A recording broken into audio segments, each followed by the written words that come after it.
All right, ladies and gentlemen, thank you for joining us for a new episode of what we are now renaming Get Woke, formerly known as the Re-Evolution broadcast with Rice Crypto and Modern Guru. I'm How you here. doing today? But how's it going? What's up? What's up, man? How are you? I've been doing all right, man, and just been a lot going on between school and some of these interviews I've been doing on for the YouTube channel. Before we get into all this, I just wanted to say your interview with Bitcoin Ben and Lynette Zing were both fantastic, dude. I really think you did a fantastic job.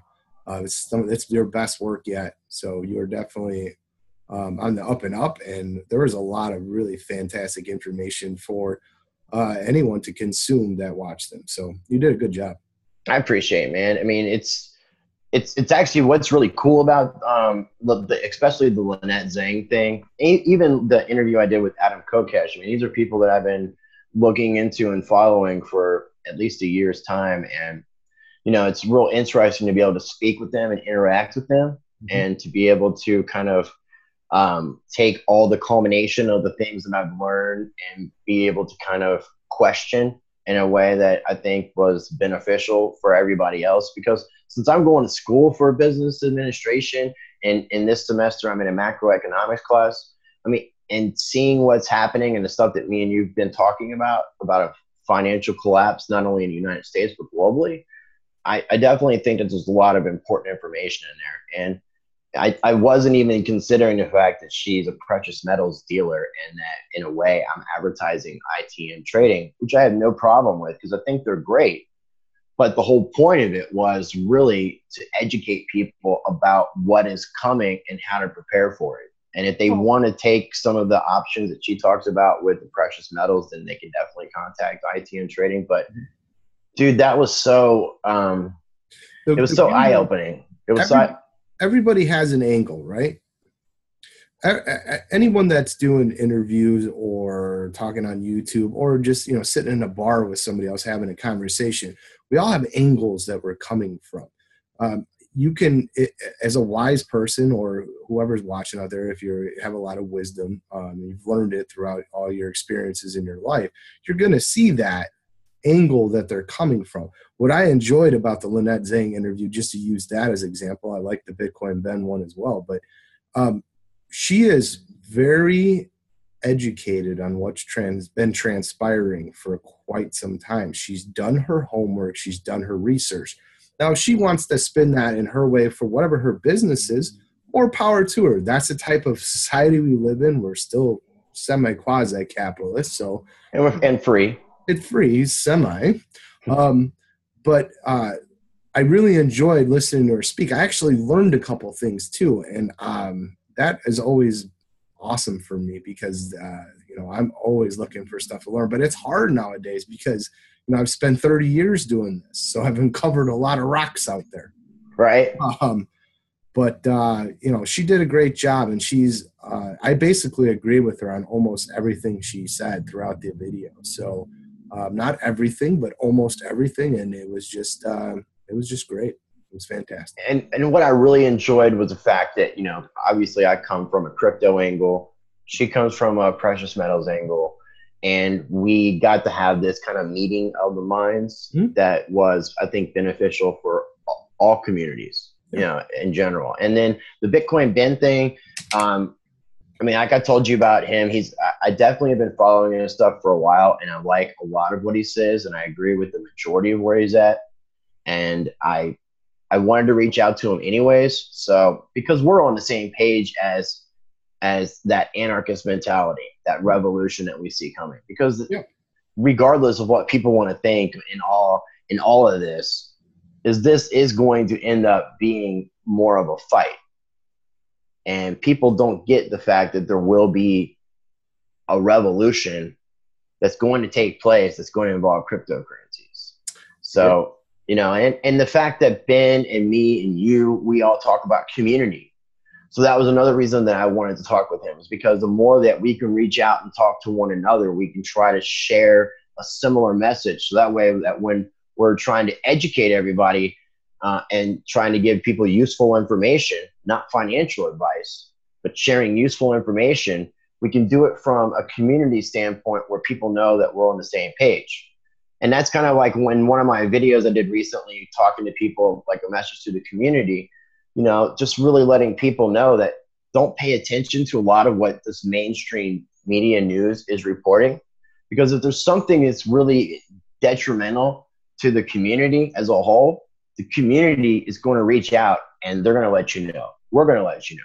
And I think it's important that we come together for that very reason. And that was another reason why I wanted to reach out to them. And like I talked to you about, you know, trying to invite other YouTubers. And I really want to get more active about doing that with our broadcast, talking about inviting Veracity if he's interested, and other YouTubers as well. We can bring people on to interview.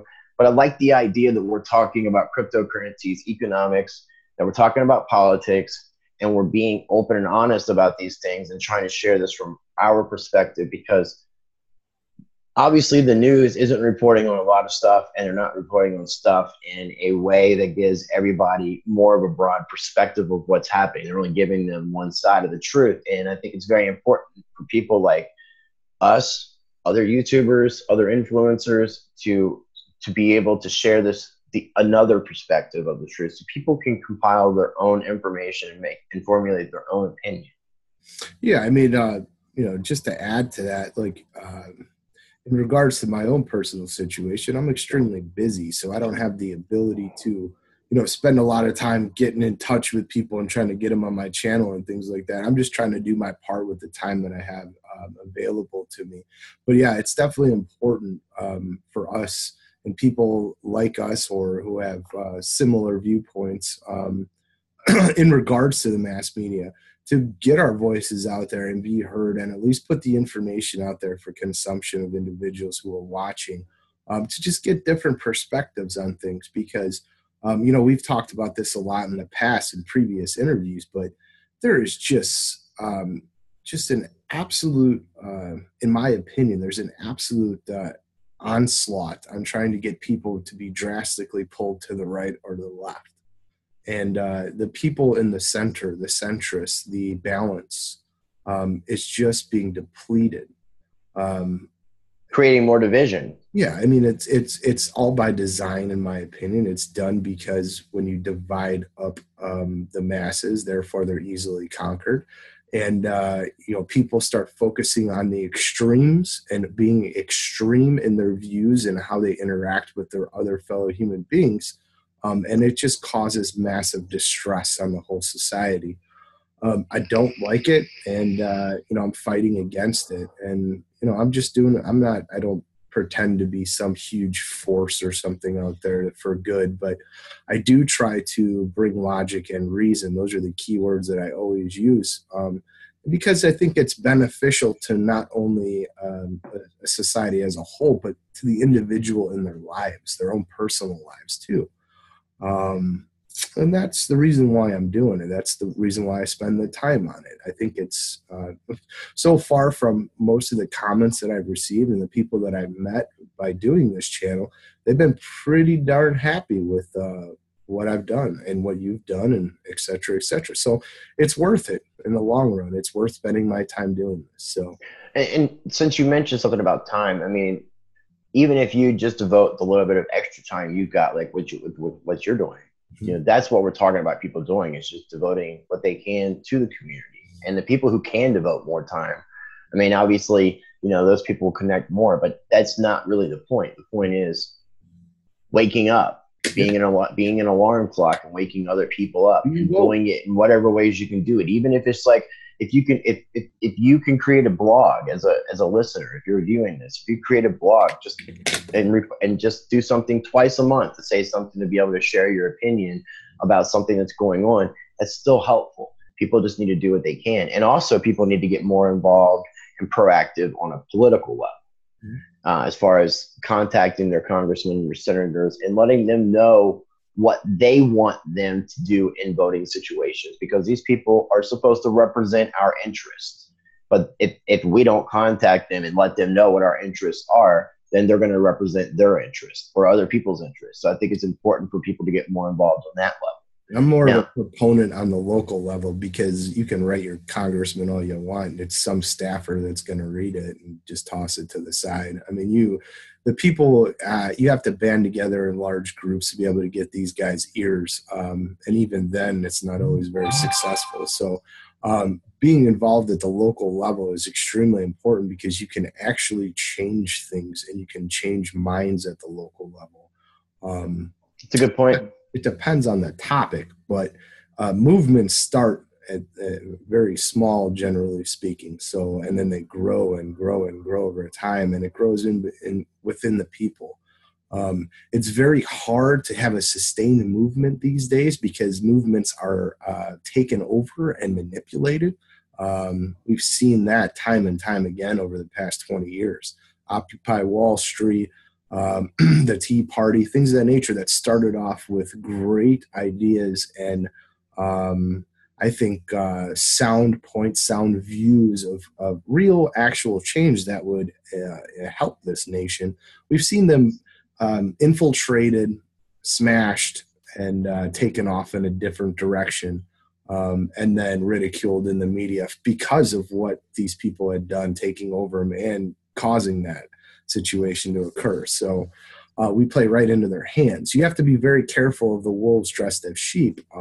There are plenty out there. So Yeah, there are. And it's something that we want to talk about, and this kind of segues into it, is one of the other reasons I wanted to talk to Bitcoin Ben was because at the time, he when I had spoken with him, he was actually being banned from Facebook and having some issues with being able to access his account, being able to post. Yeah. And so, I mean, we talk in other episodes about censorship and what YouTube and other social media outlets are doing in regards to controlling and taking away free speech and having the censorship. And so we talked a little bit before we started about what's going on with Facebook and their privacy issue. And today, Mark Zuckerberg, he testified before Congress, and I didn't watch the entire thing. I did watch some of it. I don't believe you watched it. I didn't watch the whole thing. I watched little clips of it. But I mean, I definitely think it's worth talking about because I mean, it's not like just because his testimony is all of it, because this has been a story that's been building up. I mean, since the Cambridge information about using our data in ways that weren't intended for it to be used and where people were unaware even. And so it's kind of interesting. Yeah, that's the reason why I didn't download the Messenger program. What was that, like 2 years ago? When Facebook went off from the standard it had been operating at since its inception with your personal private messages you get. Well, they were trying to force everyone to download Messenger, and I refused to do it on my cell phone because I knew that was basically just a information recording device, and it was. And I was proven right in what they did. So, so be it. It is what it is. It's Facebook. It's a private company. They're allowed to do whatever the hell they want. And we don't pay for the service. No, it's free. So people use it because it's free and it's a valuable way to keep in touch with old friends and family. At least that's what I use it for. I also use it a little bit in social media, like posting videos that I do on here, things of that nature. But if it comes down to it where I need to, disconnect my Facebook or deactivate, I think is the correct word, I will do so and I won't care. I feel you, and I've actually been considering the same thing, and it sucks because there's so many people on Facebook, and you can reach a lot of people, but at the same time, the people that I want to reach, I would rather reach more intelligent people. So if you choose that you want to continue using Facebook and giving up your private information, then I don't know that I necessarily want to have you be the target audience that I'm trying to attract necessarily. Even though I want to wake people up, people have to be ready to wake up. And if they have been given the truth and they still choose to use these outlets, then, so be it. But at the same time, if we start utilizing more of these decentralized platforms, like me and you talked about Steemit and DTube and DLive, I've been looking into other avenues as well. There's minds.com, MINDS, and it's very similar to Facebook, kind of has a Steam It aspect to it. I haven't exactly set up my account yet. I've got my domain, like set up and confirmed my email address, and I got a picture on there, but I haven't done anything with the account. Somebody told me about MeWe, and there's going to be a lot more decentralized platforms that are going to come out. And these decentralized platforms aren't going to be collecting information for third-party usage, and you're going to have you're not going to have the censorship where you're going to have these rules and regulations by these companies saying that you can't post material like this or you can't have content like this. So I think that if we gravitate more away from things like Facebook and go more towards these decentralized platforms, I think that we can have a lot more interaction with the right people and start bringing people over and getting people to wake up more. So that when they're ready to leave Facebook, there's a place for them to go to. Well, I think it definitely needs to be encouraged, but I did agree with what BB, or otherwise known as Bitcoin Ben, said in regards to, well, if people don't go, though, what the hell is the point of it? You got to have people actually start using these things I agree. I do. Much larger level for them to be effective the way that they're foreseen or perceived to be in the future. Until that point, though, you got to use what you have. And, I didn't say I was going to, for sure, deactivate my Facebook, but I would if other options are available. Right. And that's why I say I'm considering it. I'm still active, but and then the other thing that I did catch from the testimony was they were asking him in regards to the third party information. And he said, Mark Zuckerberg being he, said that they were considering actually doing the possibility of, if you didn't want your information to be used for third-party purposes, that they could have the option of people paying for an account. So you can choose to have a free Facebook account and have your information out there, or you could choose to pay them a fee and keep your information private. So you're basically paying for your privacy. If you want to utilize that. Now, if something like that was to take place, then you may see people gravitating away from Facebook because of the payment option, and maybe going towards these other platforms if they remain free as well. So, but only time will tell. But I think it's very important that people realize what is actually going on with the Facebook situation and realize the amount of privacy and information that's given out. So it's almost like a trade-off. You want to use this social media platform and be able to benefit from all the things you like from it. Well, then we're going to allow you to do that. We're not going to charge you a thing, but your information is going to be our information. We could do with it however we choose. Yeah, and as a private entity, it is what it is. But people don't realize it. They're like, oh, this is great. And like you said, people just download the Facebook Messenger and they don't realize that it might be recording every damn thing's going on all the time. So it could keep building up information. Well, they are recording everything going on at all times. They have access. People need to look into what big data is. That's not something that we need to talk about at length right now, but big data is something very important that people definitely need to look into. Everything is being recorded.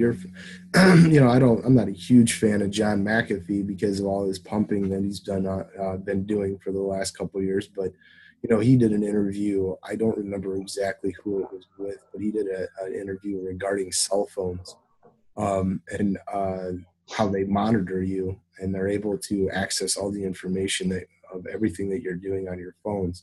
And it was pretty damn creepy, dude.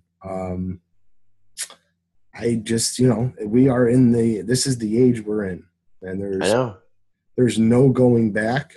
Technology is not going to reverse. So anyone that hopes for that is, you're gonna be disappointed. But what we can do and what we can try to stress and work towards is a hell of a lot more security with our information.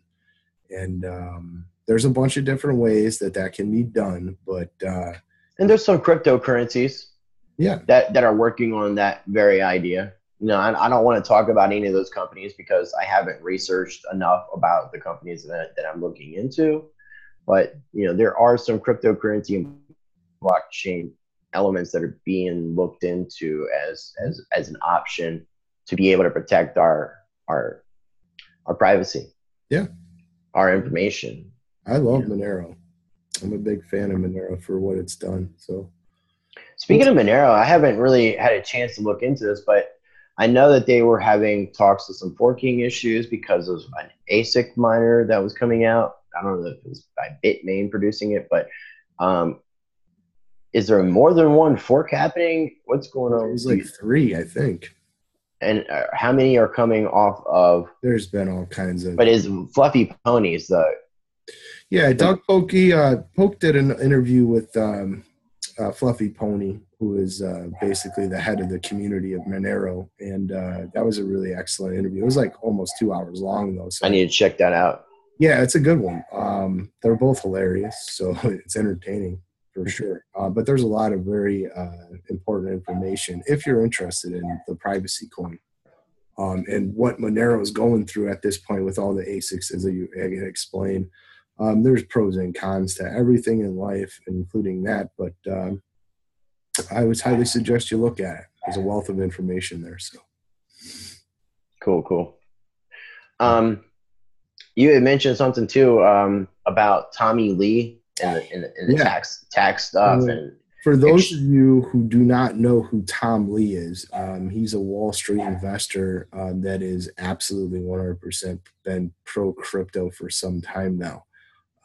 He's a very famous Wall Street investor. He's on, I believe it's CNBC quite a bit. He's on some of the other channels too, but he mostly is on CNBC. But he basically was saying that, as we all know in the U.S., April 17th is tax day. Now, extensions can always be filed under the right circumstances with the IRS. But his overall point that he made was, all these exchanges that we use that are in the United States or have businesses here in the United States, actual real estate that they hold land here, they are all going to have to be paying their taxes off all the fees that they charge us.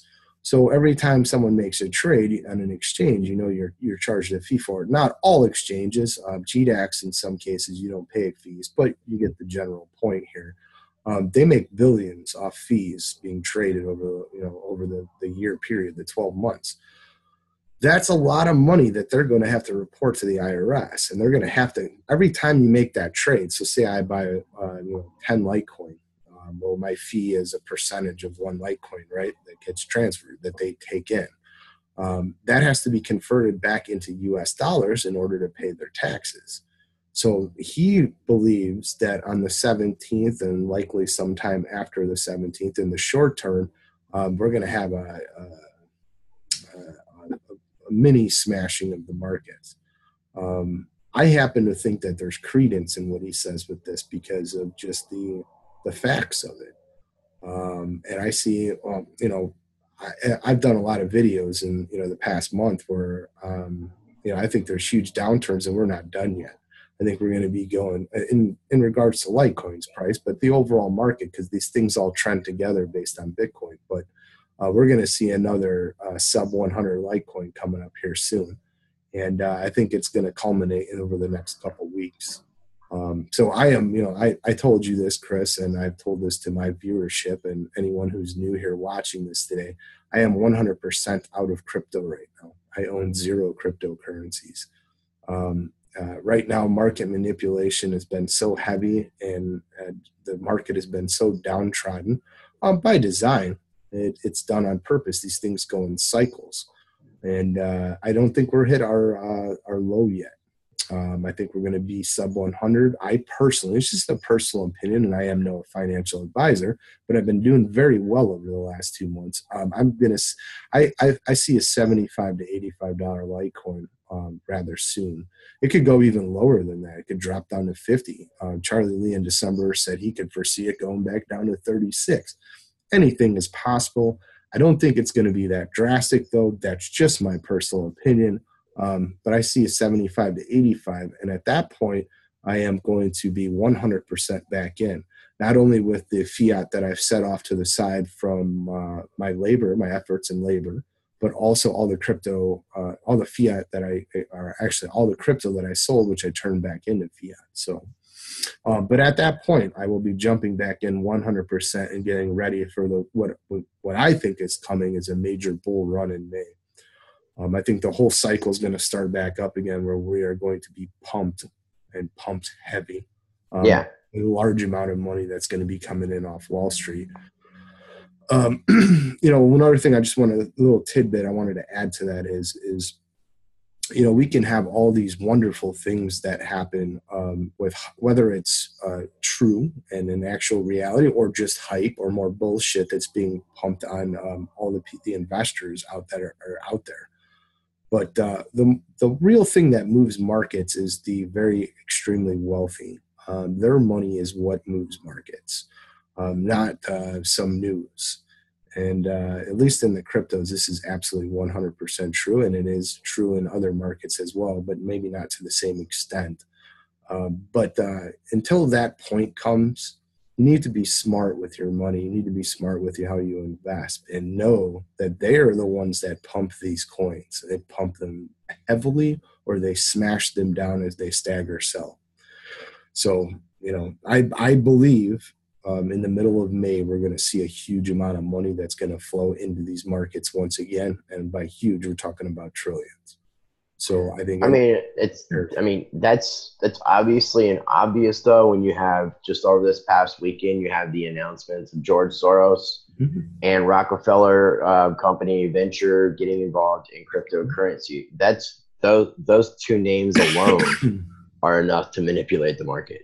So that's a lot of money that's going to be definitely coming in just with those two names. And then like we talked about with Goldman Sachs backed Circle buying Poloniex and them coming out in a statement saying that they will be the first compliant exchange in the United States under SEC and CFTC laws and what regulation. You're seeing there, some people are like, oh, we don't want these bastards in the market. Yeah, they're bastards. They're vile, vicious, disgusting human beings, in my opinion. But the thing is, folks, is you can't keep them out. No, you can't. Free markets. How are you going to keep anybody out? If somebody wants to come in, they're going to come in. The war for us is to keep these things decentralized. I've been saying that, dude. That's what I've been saying. Once we start seeing this mainstream adoption start coming on, that is going to be the war: centralization versus decentralization. And I'm a long-term investor, and so are you. Okay, we've had these discussions privately, but I don't need this quick, easy money to flow into my accounts for me to be happy. I'm looking at this long-term. We're talking 4 or 5 years. I'm ready to hunker down and be ready to rumble and swing trade and keep myself in the game. Just keep accumulating. Right. And what I do is I'm not concerned so much about the price of Litecoin. I'm concerned about how it's going to be adopted in the future. I want to see that the Charlie Lee and the Litecoin Foundation are doing things that make sure that this coin is going to be adopted for a payment crypto. When the time comes for it to take its place as a wrecking ball as far as the financial industry goes. I am not so concerned with what it's at this point in time as it appears in US dollars or fiat, whatever it may be. That's not the driving force for me behind it. I want to, in this process, until it's fully adopted, I want to accumulate as much of these as I possibly can before August of 2019, when that happening comes. And other key focus points. No, I mean, since you're saying that, I do want to say that, like, when we talk about this, accumulating more coins, that involves buying more coins, but it also swing trades when you're selling on the highs and buying on the lows. This is obviously not financial advice, but if someone wants to get involved in doing these kind of things, it is very, very, very important that they educate themselves on how to do this. I wouldn't recommend swing trading if you don't know what you're doing, because you're going to get your ass handed to you. You're gonna lose. But if you know what you're doing, you can do it right. But that's where when I encourage people to hodl, I'm encouraging the people who don't have the time or don't want to learn how to trade, don't want to swing trade. They just want to take advantage of what they see that these cryptocurrencies can do in the future and the kind of gains that they're going to get off their fiat money by investing now. Yeah. And so I encourage those people to hold on to their coins because, like what we talked about right now, what's going on with all this market manipulation to keep these prices down so that this big money can come in. They're trying to shake up the tree, and they're trying to get the average Joe, the everyday person who can really truly benefit from this, to sell so that they can buy and they can accumulate. That's what's going on right now. This is the accumulation phase. Yep. And the big money is already in, and they're accumulating. They're accumulating every single, all this inflation, the minor inflation, all these extra, just for example, we're talking about Litecoin again, but they're soaking up all the inflation in coin. And all these people, like, you got a lot of people that are hodlers, all right? And if you're a hodler, then you're definitely long-term, right? At least 3 to 5 years should be your minimum. Your focus point. And that's standard when people do investments. Yeah, it's usually a minimum 3 to 5 years. They don't, when people get new into this, people that jumped in all this in December or in August, or they got in. Sucks that they got in January when everything started to tank. But these markets go in cycles. There's actual charts out there. There's ATIs that you can view, and you can see exactly what's going on, and they keep repeating themselves, these patterns. They're done for a reason. That this cryptocurrencies are massive speculation, right? We haven't been adopted. All these markets are a speculation. So speculation is driven by pumps, by Wall Street pumps, by rich people's pumps, and eventuality is always the dumps. So you have to be paying attention to what's going on if you want to swing trade. But you also, like Chris said, you got to be very careful too, because you can get caught. Yep, that's it. That's one of them. Yep. Yeah, that's basically what you would call the Walmart or the Wall Street cheat sheet, almost. I think is one of the names for it. It's not to say that they won't change future patterns once they think people are hip. Enough people are hip to their game, but for the time being, it's following that perfectly. So yeah, I mean, not exactly 100%, but it's very, very, very, very close. It makes you look at it and go, "Damn, this is what this is." It's pretty crazy. Yep. So, I mean, again, if you're going to get involved in cryptocurrency and you don't have the time, or you don't want to learn about trading, then just accumulate and hold your coins. 3 to 5 year minimum. Come up with a plan and stick to that. And don't worry about what's going on with prices, because if you believe in what the future is if you believe in what cryptocurrency is going to do for the future, then you need to just go ahead and hold on to those coins and just leave it alone. And get them off the exchanges if you are holding them. Put them in your possession. Preferably get yourself a cold storage wallet like a Ledger or NOS. Because there's no guarantees that these exchanges are manipulating as well, which I think they are. So. Yeah, I mean I've been hearing about almost like it's kind of the example would be what's going on with fractional reserve banking. It's almost like fractional trading, where they're trading more than what is actually on the exchange. They're pooling. So people need to be aware of those things. That's why we stress constantly, to educate yourself. It's very, very, very important. If you're not gonna do anything more than just buy and hold, you need to educate yourself. And if you believe in the future of what cryptocurrency is going to do, you definitely want to educate yourself about these projects and how they're going to change the world, how they're going to be able to disrupt these industries and change the world, how cryptocurrency will be like the CD that got rid of the cassette, which is the fiat money. That's creative destruction. And that's what you need to educate yourself about. It's very important because cryptocurrency, blockchain technology, you're going to hear a lot more about it, more and more and more as we progress through time, because it's going to become more relevant to society in general. The blockchain technology is going to be utilized in so many different avenues. That technology alone is going to disrupt so much. I think it's beautiful, the things and the ideas I hear about the music industry, about how the blockchain is going to change that. And it would basically take out these big companies, these big record companies, which if you were a musician and you were a signed band, essentially what you're getting in your contract is you're not getting paid. You're getting a loan. Mm-hmm.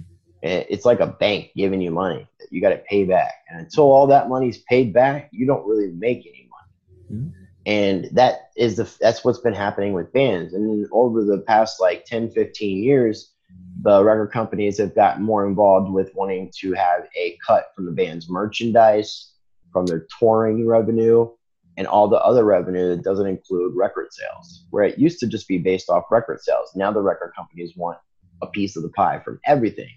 And blockchain technology is going to be able to have that ability to be able to take out those record companies and allow these artists to be able to prosper in a lot better of a way, to be able to create more music that's from their heart and it's free and it's not some corporate stuff that's being told to them that you need to do. You need to write music like this so you can sell records so we can make money. Well, that's beautiful. I mean, I think it's so beautiful about how much it's going to change the world in general. I'm just using that as an example. Yeah, for sure. I mean, it definitely will be groundbreaking for them. But everybody's hurting right now for money because it's kind of what you and Lynette were talking about. I mean, the fiat is worth so much less, and it's being printed so much that it's an extra tax on the population. It's an extra tax on those. It's a hidden tax that people don't even realize. We're being taxed on everything else, but we don't realize that we're being taxed on our money. When she explained the idea that basically it is, we are not incentivized in any way. We're penalized by saving. No. If you save fiat money, you're essentially losing value in the money that you're saving. You are penalized for saving. That's not what they want in this People don't know that shit. No, they don't. They don't get it. That's why we keep saying, wake up. Like, seriously. Like, if you're watching this and you agree, share this with somebody else. You're right. Let them know, because they got to wake up, man. People need to realize what is actually going on. What really matters in the financial sector, or not even the financial sector, it's not the right word. What really matters in our society? It's our labor, right? Yeah, I mean, that's the whole purpose of money, was to give a way to pay for our labor. It's a valuation of our labor. All right. So that people can determine their worth based off their skills. Right. And they got control of this system, and they're manipulating it, and they're devaluing it every single day to pay off all their scams and their fraudulent bullshit in the financial systems that they've been. Yeah.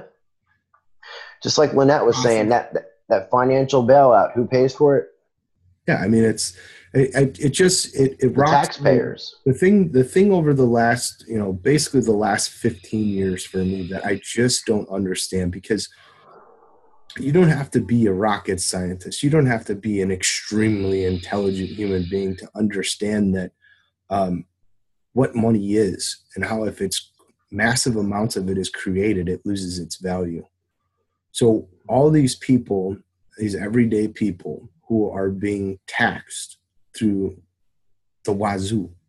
And then on top of it, there's hidden taxes with inflation that they're also stealing. They're stealing. They're stealing. That's all they're doing. They're stealing every day. And this is not a topic of discussion that is a continuum in everyday life.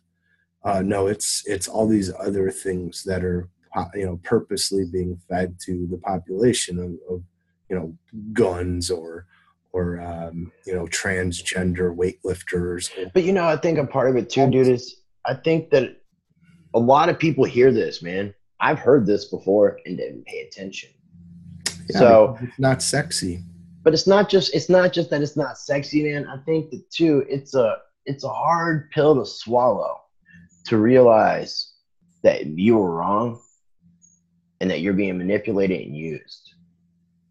Yeah. Some people just don't want to admit what actually is happening. They're not ready to wake up. They want to continue to sleep. But the thing that contradicts that is when you have remember in the beginning of this video when we were talking about how people are being pushed to the extreme on the right and the extreme on the left, they get such outrage.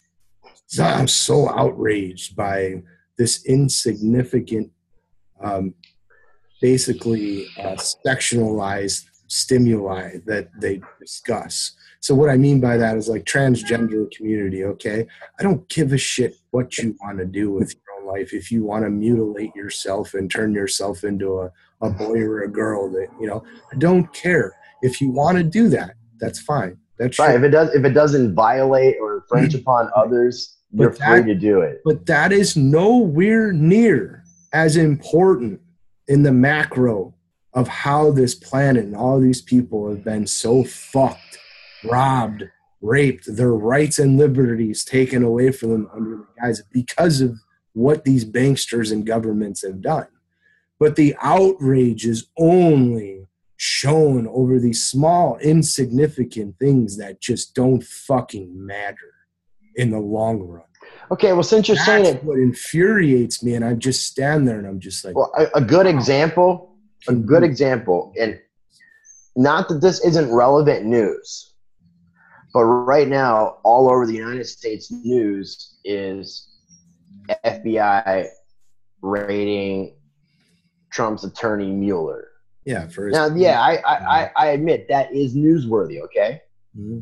On the flip side, what else is going on that they're not talking about in the media right now? There's plenty of different things that we could say. But me and you talked about before we started, what happened at the UN today? Russia and Syria. Right. We basically had the U.S. and its allies versus the Russian opinion of chemical weapons and the Syrian regime that's in power. Yeah, I mean, so we're the idea is that there's with this Assad government in Syria, that there's some chemical warfare going on. There was a bombing, I guess Israel bombed some in retaliation to the chemical warfare. Mm-hmm. And there's been some statements on Trump's part. And this is big. This is really big news, man. Yeah. But, and it's a lot bigger than this Mueller FBI stuff.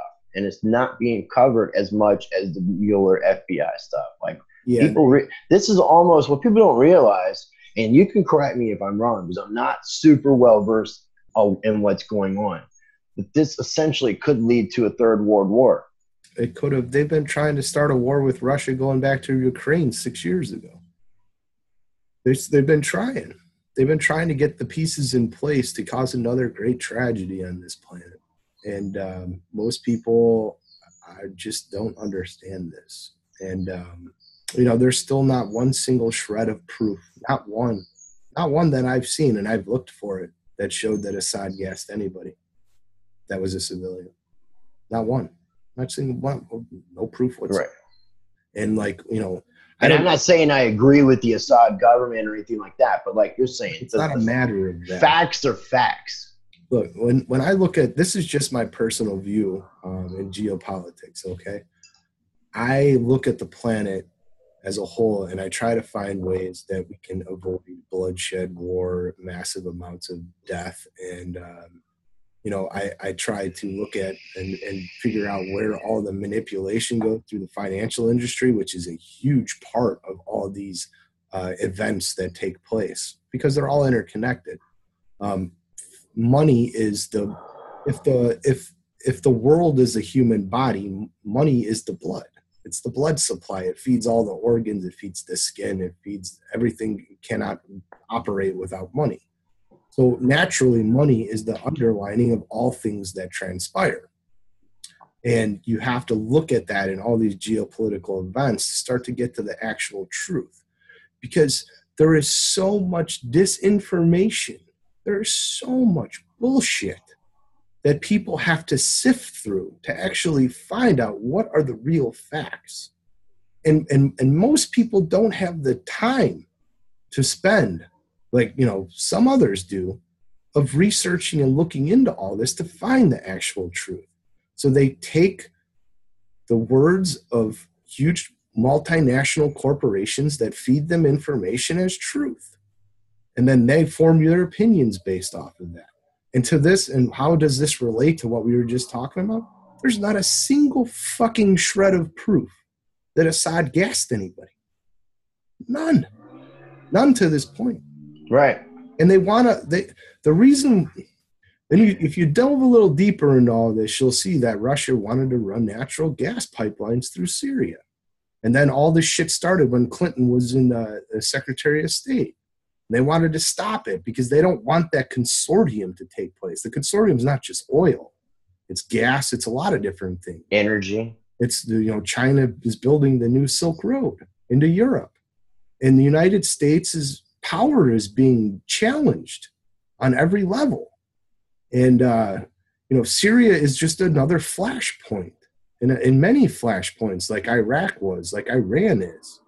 Well, I mean, also in Syria, like not only just the U.S., there's a lot of other countries that all claim like some kind of ownership of some piece of some control of Syria, even France. Like, this is one unknown fact that people don't know about. Okay, prior to the Iraq War, why did Saddam Hussein invade Kuwait?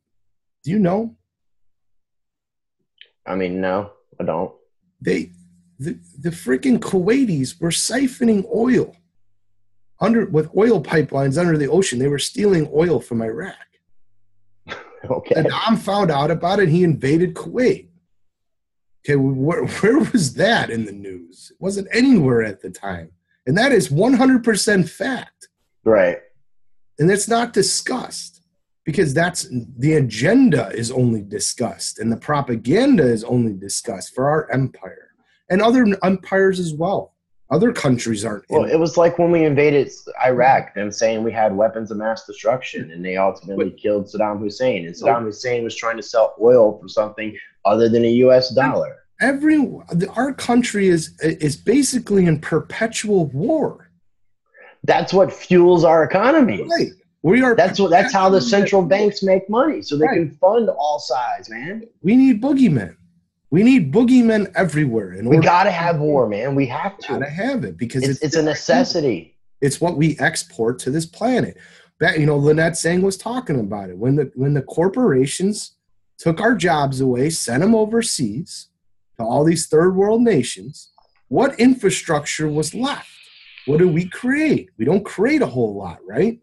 So we went into a service economy. We went into a financial economy where we exported our financials, our financial systems, our financial derivatives, all these things that and we're the number one producer of weapons. We sell weapons all over the world. We keep our high-tech shit, and then we have stuff that's, a year old, 2 years old, 5 years old, 10-year-old planes, helicopters, tanks, infantry weapons.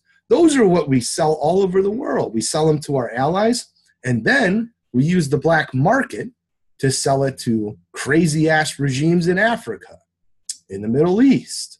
We unload those weapons through black market so we can't be traced, although we still can be traced because we've been caught a bunch of times, but that's not on the news either. And the drug trade. We are the number one purveyors of the drug trade. Our banking system underwrites it all.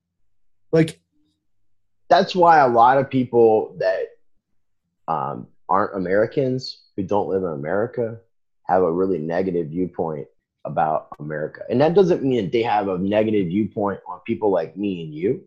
They just have a negative viewpoint on our government and our financial system. Because and that's fine, and I understand. Everything else in the world is basically weighed against the US dollar. I agree with that, but this is all empires. This wasn't just the United States. All throughout human history, empires have done these things. Okay, they've been expanding in certain areas. They've been cheats and frauds in other areas. They use their political clout and their military clout to do things to other nations that only benefit their empire, right? Or the people that run their empire. It's not really the people inside the empire. And it's not the U.S. alone. I'm just talking about present day things, facts and figures, things that have happened in my lifetime and, previous lifetime, in the last century. because those are the most relevant to what we're discussing today. But this is a product of empire. It's not just a U.S. thing. The English did it. The Chinese did it. The Romans did it. Right on down the list. Yeah, but currently in the present, we're doing it. Right. But it's like you know, if you're accusing of all this, yes, it's relevant today. But your empire, when your country was on top of the world, was doing it as well. It's what empires do. What I want people to understand is the truth about empire and what empire is capable of. It's check. Power brings corruption. Right. I'm a Jeffersonian. I will be to the day I die. Thomas Jefferson is the closest thing to a hero that I will ever have. His writings, his teaching, everything that he did while he lived. And his main goal, when he was fighting with Alexander Hamilton, when he was fighting with George Washington as Secretary of State, why he resigned and left and went back to Monticello, because he could not support the policies of empire and a huge centralized bank, which becomes a monster.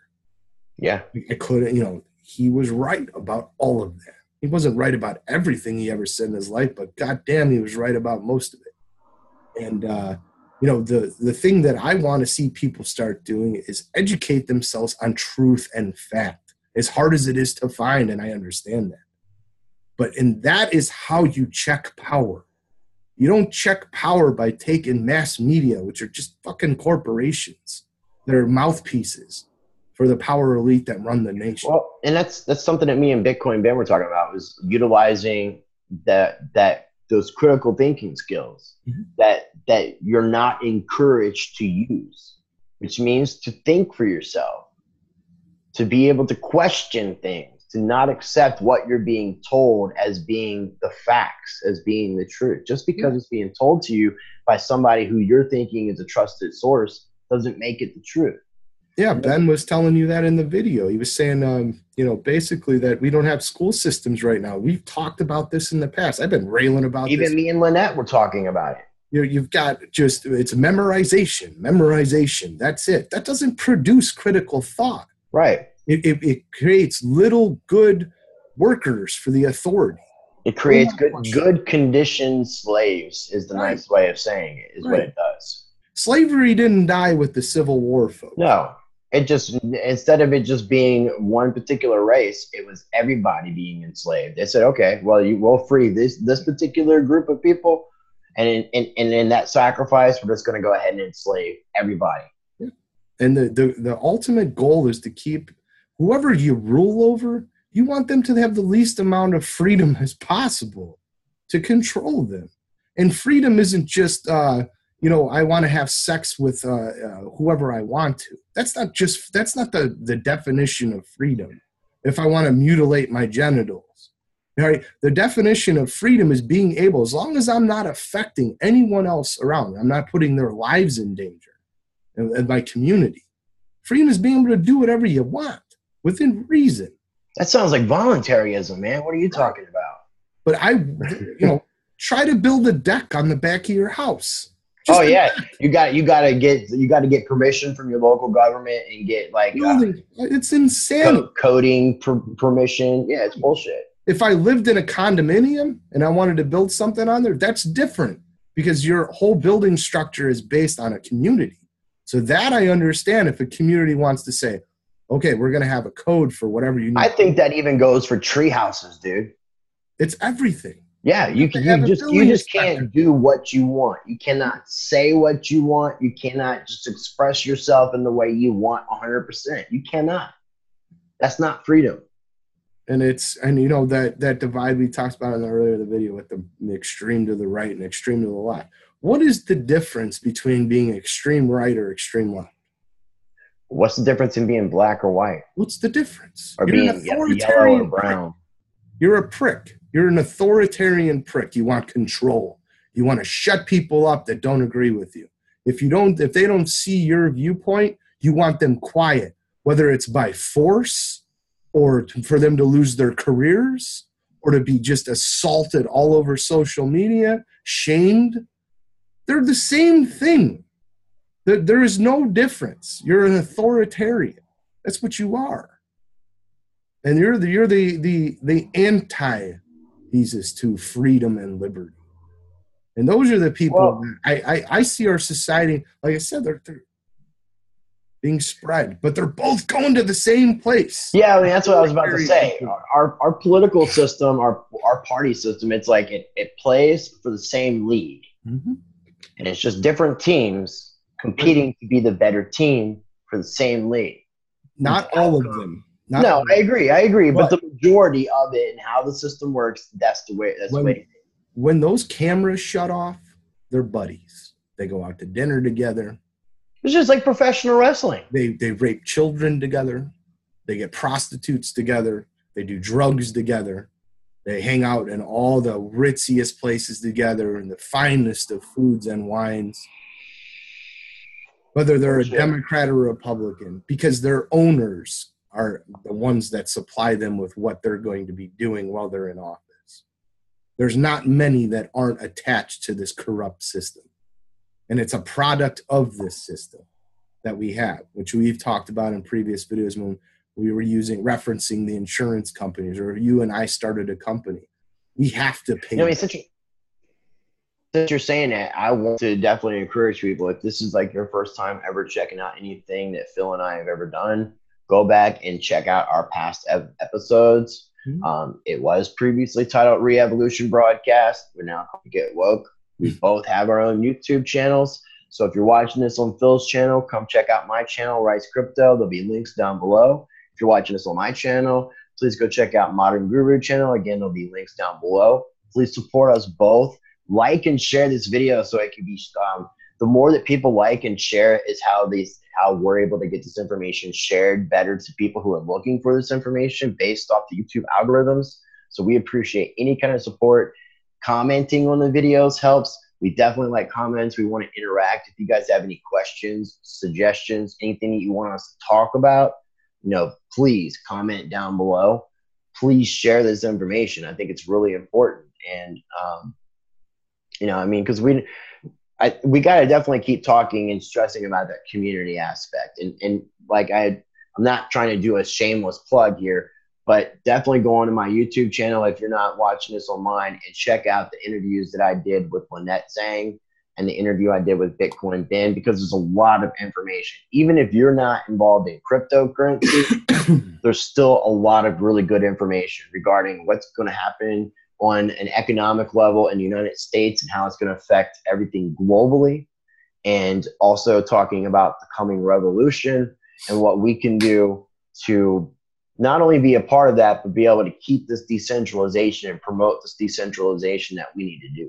I think it's awesome that, that we're coming together to do this. And I feel very fortunate, Phil, to have been able to met you and start our YouTube channels together and be able to do this, man. I really like interacting with you. I like being able to just kind of keep this dialogue open.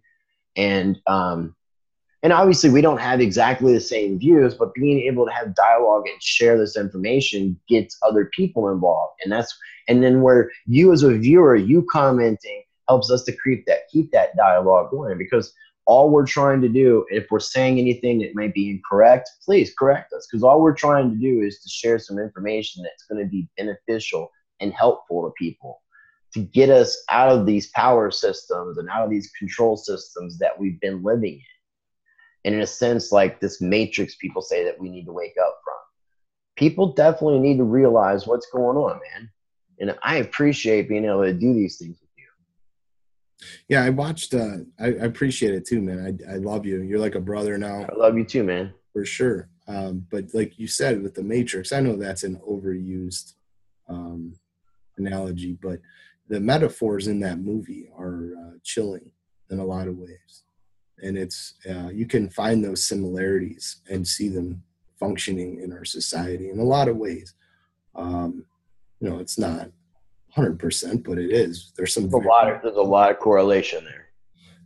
I think it's the Wachowski brothers or something like that did them with Wachowski or some shit. Wachowski, I think. Yeah, that was an excellent series. Especially the first one was the best, but that was a great great movie series. So I watched a little bit about how they came up as directors because they wanted, I think, to do that first, and they had to kind of prove themselves before they were able to produce that film.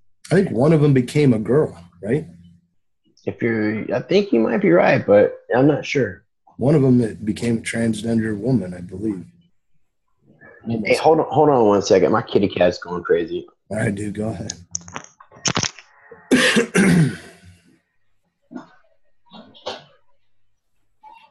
Oh, you could hear it. Pussycat's angry.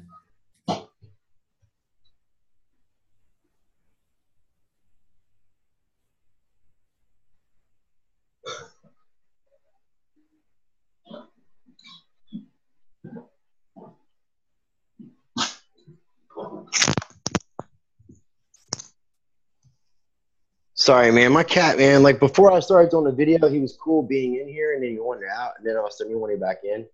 Look at the face on that guy. It's Mr. Forrest, the crypto kitty. I've been posting pictures of him on Instagram so I can show them at my crypto kitty family. Is he a Litecoin fan? I think so. I think he just likes crypto. Nice. He's like a fan of all things crypto, as long as it's not a shitcoin or Ripple. Most importantly, is he a patriot or no? A patriot. Yeah. He loves the American values. That a boy. Thank you, buddy. But yeah, he's got thumbs, dude. I can see that. Oh, yeah. He's a Hemingway cat. So he's got these deformities in his feet, but he's cute, man. He's a good looking cat. I had to show him off since you like to show your dog off.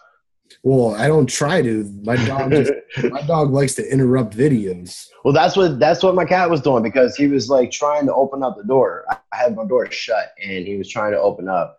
I had my door shut in my office because I didn't want any of the noise from my girlfriend in the living room. She's doing a little cleaning and was watching TV and listening to music and stuff. So I didn't want any of that to bleed through.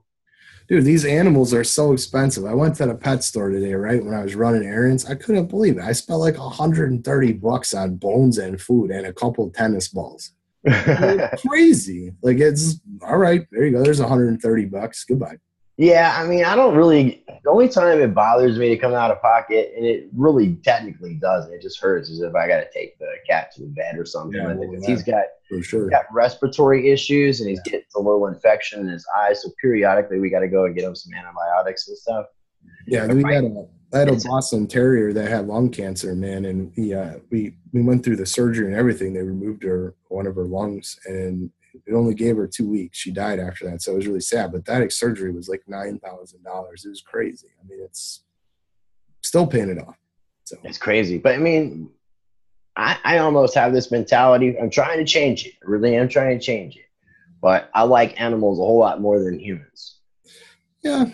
And I'm trying to change that where I'm being more open and accepting of human beings because I'm trying to practice change and trying to practice what I preach.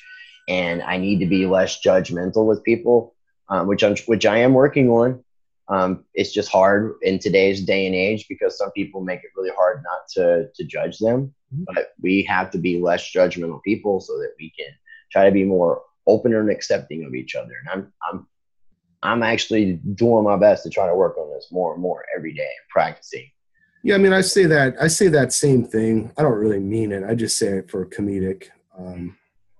But human beings are obviously everyone knows this, but human beings are far more complex. And there's, the beauty of animals are they're so loyal. They're extremely loyal if you have a wonderful relationship with them. And it's like a pure love relationship. Yeah, it is. And it's great. I love my dogs. Like, I love them.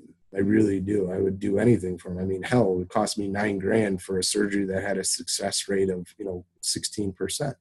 But that 16%, it was worth it to you. It was worth it. It was worth giving it a shot. Most people won't do that.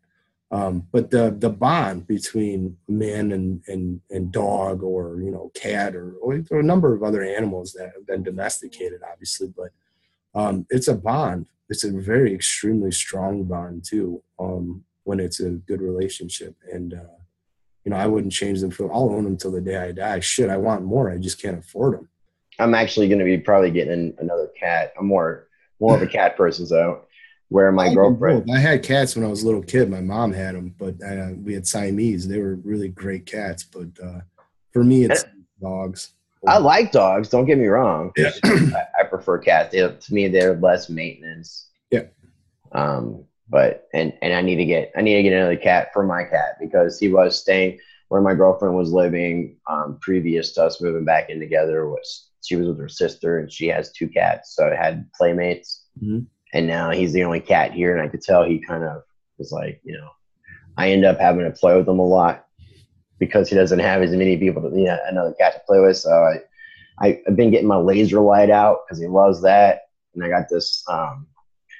It's like this kind of like a long purple string with fuzzies all around it on like a stick, and he loves it, man. So, but I need to get him a playmate because I could tell he's getting rambunctious and like sometimes, I have a little bit more time than you because I'm a full-time student and I'm not working right now, but that's going to be changing. I want to be probably getting a part-time job after this semester, but Chuck E. Cheese's? Huh? Chuck E. Cheese? I don't know what I want to do. Chuck E. Cheese would be awesome though. For sure, dude. I just want to have something fun, just something to bring in a little bit of extra cash because I'm going to be doing 2 classes over the summertime. And I've just kind of realized like I want to feel more productive in ways. So having a job kind of gives me a little bit more something to feel productive towards also. And, and it gives me more social ability elements. Something very minimal just to bring in a little bit of extra money. So I'm not spending out of pocket too much because I'm trying to accumulate more cryptocurrencies. I'm not bringing in as much fiat money, but I really wanted to take the time for this semester, especially this semester, to not work so I could focus on my studies because I've had such a tough semester. With 2 of my classes was managerial accounting and one of them was macroeconomics. I'm also doing personal finances and world religion as my elective, but the macroeconomics and managerial accounting are bitch. Mm-hmm. So, I've got an A in macro and a real high B in managerial accounting. I've had a 4.0 this whole time, so this is going to be the first semester that I've not gotten into all A's, but I knew it was going to happen. After this, I've got like 8 more classes left to take total, so 2 more semesters I'll be done. Good luck with that, man. Yeah. You better accumulate as much fiat as you can before. Yeah, I'm trying, dude. I'm doing. Get as much as you can before this thing fucking gets pumped again and pumped hard. Well, the good thing about a pump is that it will go back down. Yeah, but not for a while. You're gonna extended run. You're gonna be waiting. You think it's just gonna keep going up? You don't think it's gonna go up? Kind of going, or we can take advantage of some swings. If you look at the charts for the massive pumps that have occurred, just look at last year. There are straight parabolic runs up. Yeah, it just kind of went straight up. Now you have your retractions, of course, but the pumps are pretty big when the pumps happen. And I'm not talking about these little mini pumps that they have where they try to get everyone to buy back. Oh no, we're gonna see all-time highs. Yeah, the Wall Street, they do certain things to try to get people to buy back in, and they're like, "Oh, okay, it's over now. Let's go, it's ready to run," and then it'll run like $20, $15, and then the whole bottom will drop off again, and it retracts another 40, which it's going to do again. It's going to go sub 100. I'm referencing Litecoin here, so just make sure you have your fiat ready to go before May. Or over the next, I'd say the next 5 or 6 weeks. That's about the amount of time we have before I think things are going to start getting real exciting. So. I got to get ready to wrap things up, but before we do, I want to tell people you posted a video up yesterday that I encourage people to go and check out. So if you're watching this on my channel, go to the Modern Guru channel and look at the video he posted yesterday because he talks a little bit about his strategy and what he's been doing with Litecoin, because both me and Phil are very bullish on Litecoin. There are other cryptocurrencies that I am involved in and that I believe in, but Litecoin is definitely the top of my list. So, is there anything that you want to add before we wrap up? Just everybody, try to stay neutral, try to stay in the middle, try to stay centrist with reason and logic, while everyone else, the whole world around you, gets fucking crazy. Try to understand both sides' arguments. generate opinions based off fact, not perceived fact or someone else's opinion. Do your own homework in crypto and life and everything. Become a more well-rounded person. And your effect on other people when you become that person is far more significant than you can even imagine right now. And you can do a lot of good and a lot of, or you could bring a lot more sanity to the world around you. And that's what I encourage. And that's why I'm doing this. So awesome. On that note, I want to encourage everybody to practice change and to practice every day being the best you that you can be for yourself so that you can be the change that you want to see in this world. I think it's very important that we all learn from our mistakes. We talk about this a lot, about learning from our mistakes, but I think it's equally as important that we learn from the good things that we do. If we learn from all the good and the bad things that we do, then every day we have that opportunity to utilize and to actually do something different based off what we've learned so that we can practice this change that I like to promote, because the world is becoming a dark place and we need to be the light to help change the world. And that change starts with us as individuals. So I appreciate you taking the time to watch our Get Woke broadcast. Please definitely like and subscribe to both Modern Guru, Rise Crypto's channel. We're going to talk afterwards, but I definitely want to be more consistent and try to do this thing on a weekly basis because I think it's important, the stuff that we talk about. So thank you again for taking the time to watch this. We appreciate it. I love you all. Peace, love, anarchy equals freedom. Absolutely. Everyone take care. We'll see you next time. All right.